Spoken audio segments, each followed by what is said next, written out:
Assalamualaikum warahmatullahi wabarakatuh. Selamat datang di dalam perkuliahan daring dari mata kuliah Manajemen Risiko dan Kontrol Sistem Informasi. Pada materi kali ini kita akan membahas tentang evaluasi risiko atau risk evaluation. Yang mana risk evaluation itu merupakan kegiatan yang perlu untuk dilakukan untuk bisa melihat perbandingan antara risiko yang sudah didapatkan melalui analisis risiko atau kegiatan analisis risiko dengan kriteria risiko yang sudah diidentifikasikan pada risk management plan. Nah, saya Ditya Ramadi, saya akan mencoba untuk memandu di dalam pembahasan materi risk evaluation. Silakan disimak, semoga apa yang kita bahas ini bisa bermanfaat. Pembahasan pada materi kali ini akan dibagi menjadi 5. Untuk pembahasan yang pertama, kita akan mempelajari tentang latar belakang kenapa risk evaluation itu perlu untuk dilaksanakan atau dijalankan. Yang kedua adalah tipe dari evaluasi. Yang ketiga adalah evaluasi ketika kita mendapatkan suatu data dengan yang dihasilkan dari kegiatan analisis kualitatif. Yang keempat adalah risk yang disebut sebagai risk tolerable. Apa yang dimaksud dengan risk tolerable? Terus setelah itu yang berikutnya adalah kriteria evaluasi ketika kita menggunakan historical data untuk mendapatkan suatu risiko. Nah, oke, sekarang kita akan mencoba untuk membahas apa sih tujuan dari pelaksanaan risk evaluation. Nah, evaluasi risiko itu adalah langkah-langkah yang dilakukan untuk membantu pengambilan keputusan melalui hasil yang didapatkan atau yang diaju dari hasil analisis risiko yang nantinya akan menghasilkan suatu output, yaitu risk atau risiko mana yang perlu untuk ditanggulangi dan diprioritaskan. Itu yang disebut dengan evaluation. Jadi setelah kita melakukan suatu analisis risiko, kita akan sudah bisa mendapatkan kategori dari suatu risiko. Bisa saja kategori risiko itu tinggi, sedang maupun rendah. Sekarang risiko-risiko tersebut kira-kira mana yang perlu untuk ditreatment atau ditanggulangi berdasarkan prioritas yang ada. Yang tentunya penentuan prioritas itu didapatkan melalui perbandingan hasil analisis risiko dengan kriteria-kriteria risiko yang sudah diidentifikasi sebelumnya.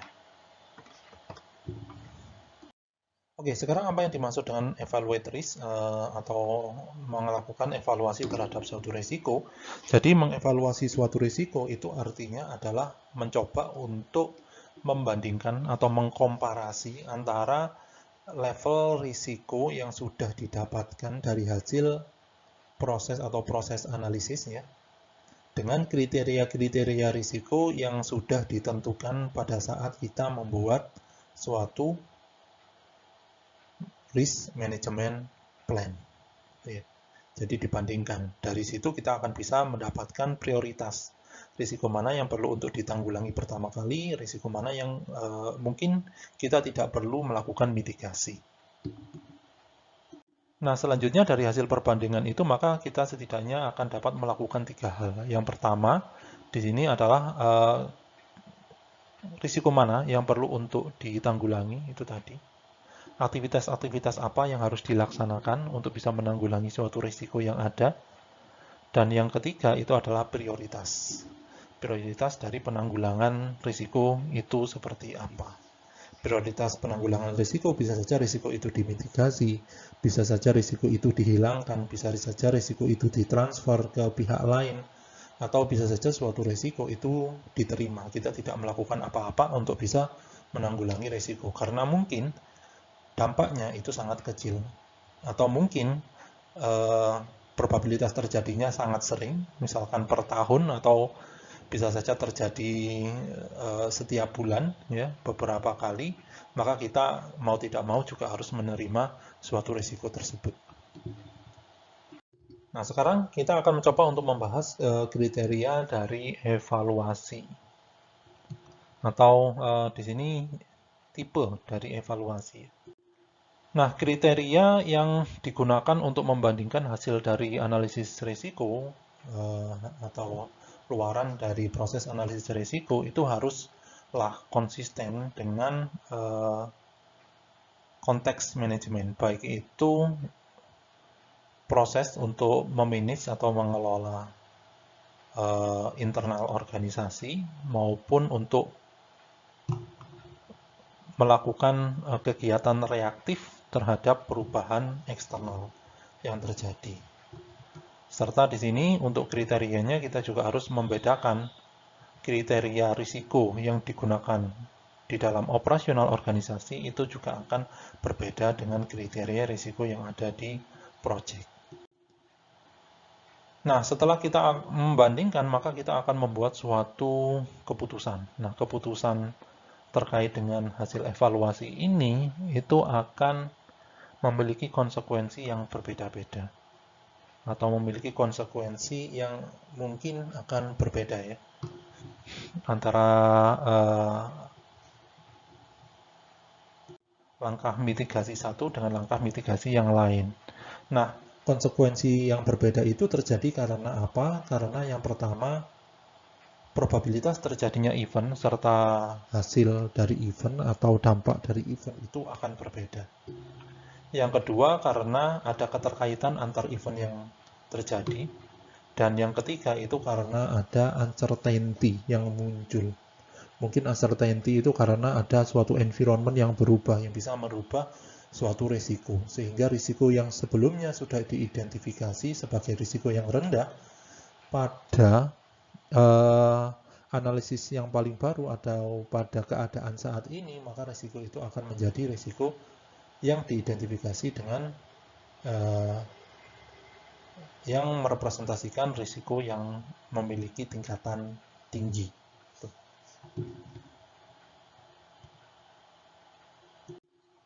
Nah, sekarang apa sih yang dimaksud dengan kriteria risiko itu? Kalau misalkan kita masih ingat di dalam pertemuan-pertemuan awal, kita pasti tahu apa yang kita sudah dijelaskan tentang apa yang disebut dengan risk appetite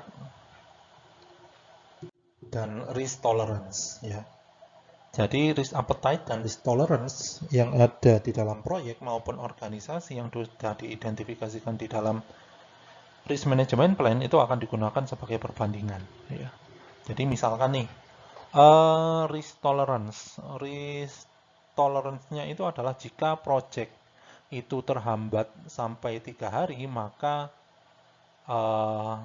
tim belum melakukan atau tidak akan melakukan kegiatan mitigasi risiko.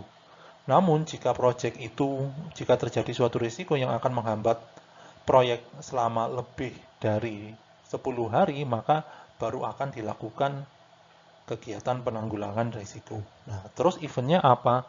Misalkan eventnya itu adalah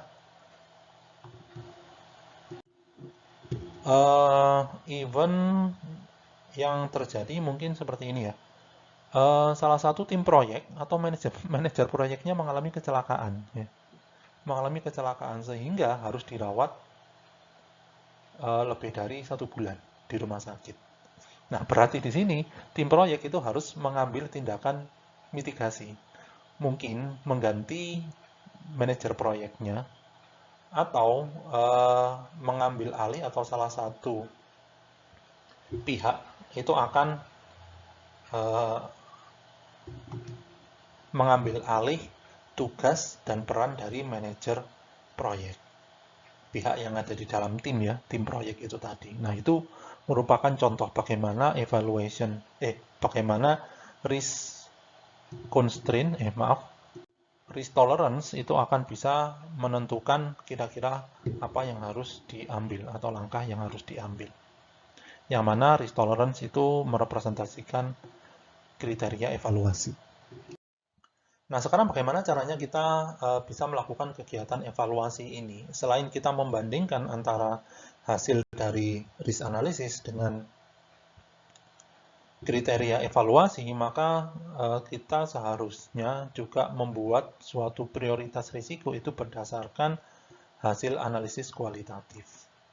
Sehingga dari hasil analisis kualitatif itu akan didapatkan konsekuensi dari event terjadinya suatu risiko yang kemudian akan dimasukkan ke dalam risk matrix. Yang mana risk matrix ini akan merepresentasikan langkah-langkah atau yang akan menggambarkan risiko yang bisa terjadi di dalam suatu organisasi atau proyek dan tingkatan dari risiko yang ada.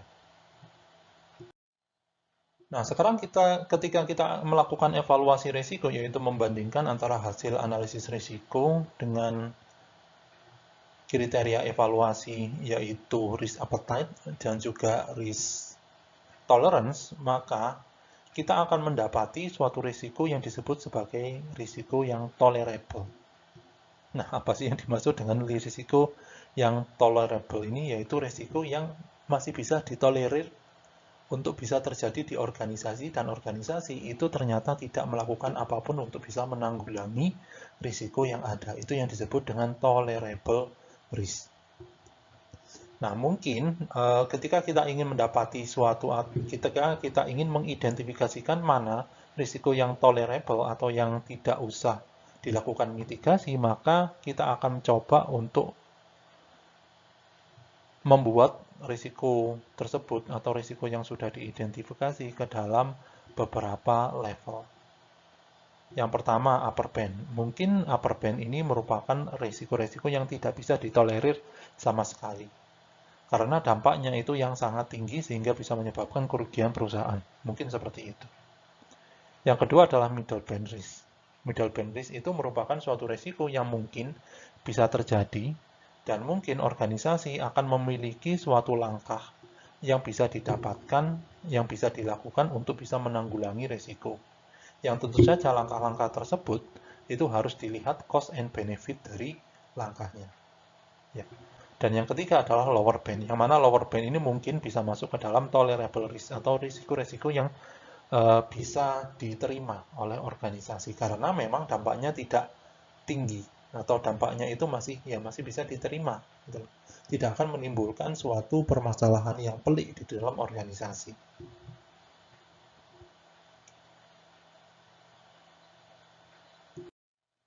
Nah, ini merupakan contoh dari pembuatan level risiko ya. Jadi di sini negligible risk itu merupakan risiko yang mungkin bisa diterima. Alarm atau yang disebut dengan as low as reasonable practice itu merupakan suatu batasan ya, suatu risiko yang bisa ditolerir untuk terjadi di dalam organisasi, sedangkan yang paling atas itu merupakan risiko yang sudah tidak dapat ditolerir karena memiliki dampak yang sangat besar bagi perusahaan. Baik itu dampak yang sangat besar itu bisa juga berupa dampak negatif. Jadi di sini kita bisa definisikan ada basic safety limit dan yang kedua adalah basic safety objective. Jadi mungkin risiko-risiko yang terjadi pada kriteria ALARP atau as low as reasonable practice itu masih akan mempengaruhi organisasi, tetapi organisasi masih memiliki suatu cara untuk bisa mentransfer atau menghilangkan risiko tersebut. Nah, contohnya seperti ini nih.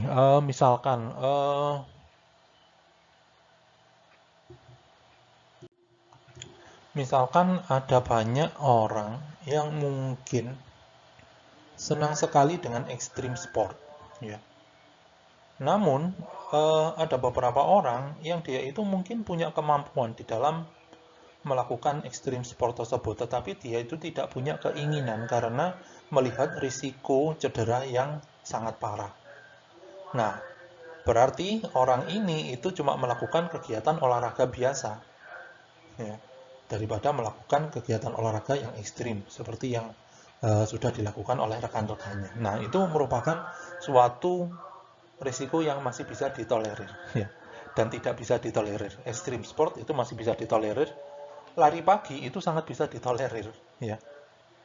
Terus yang masuk ke dalam alarm atau as low as reasonable practice itu misalkan main bola atau main futsal. Itu masih bisa ditolerir karena apa? Karena memang risiko cederanya itu sangat rendah. Misalkan seperti itu. Nah, itu merupakan salah satu contoh bagaimana merepresentasikan suatu risiko-risiko yang disebut dengan risiko yang tolerable, risiko yang masih bisa ditoleransi. Nah, sekarang kita akan mencoba untuk membahas bagaimana caranya suatu organisasi maupun proyek itu bisa mendapatkan suatu kriteria evaluasi yang akan bisa menentukan risk appetite maupun risk constraint maaf, bukan constraint tapi risk tolerance yang terjadi di dalam suatu organisasi maupun project. Nah, caranya itu adalah dengan melihat apakah ada event-event secara historis ya yang terjadi sehingga menyebabkan perusahaan itu mengalami dampak tertentu atau melakukan aktivitas atau melakukan mitigasi tertentu. Nah, caranya itu adalah dengan melihat suatu data historis tadi. Data itu bisa dilihat berdasarkan data yang merepresentasikan insiden-insiden yang besar yang pernah terjadi di dalam organisasi. Yang kedua, data-data tersebut bisa dilihat berdasarkan declining of level of risk ya. Bisa terjadi karena level risiko yang mungkin berkurang setiap waktu karena mungkin organisasi sudah memiliki suatu prosedur untuk bisa menangani risiko sehingga risiko tersebut sudah bisa dikategorikan sebagai risiko yang rendah.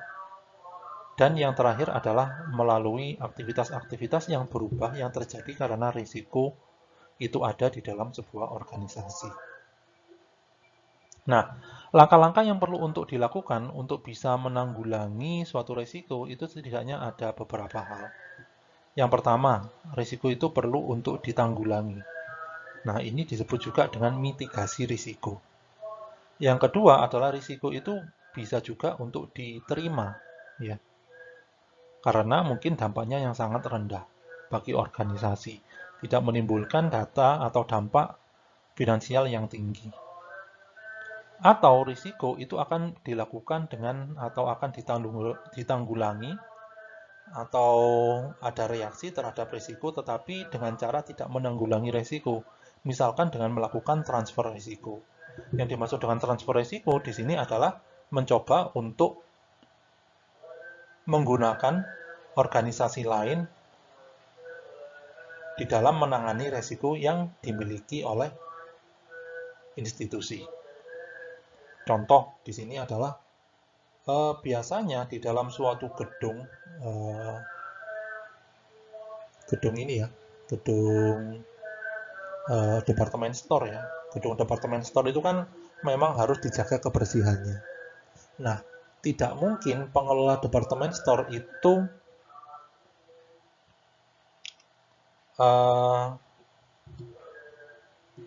atau pengelola departemen store mungkin dapat mentransfer risiko terjadinya gedung yang kotor itu ke perusahaan yang lain, perusahaan yang bergerak di bidang misalkan di cleaning service.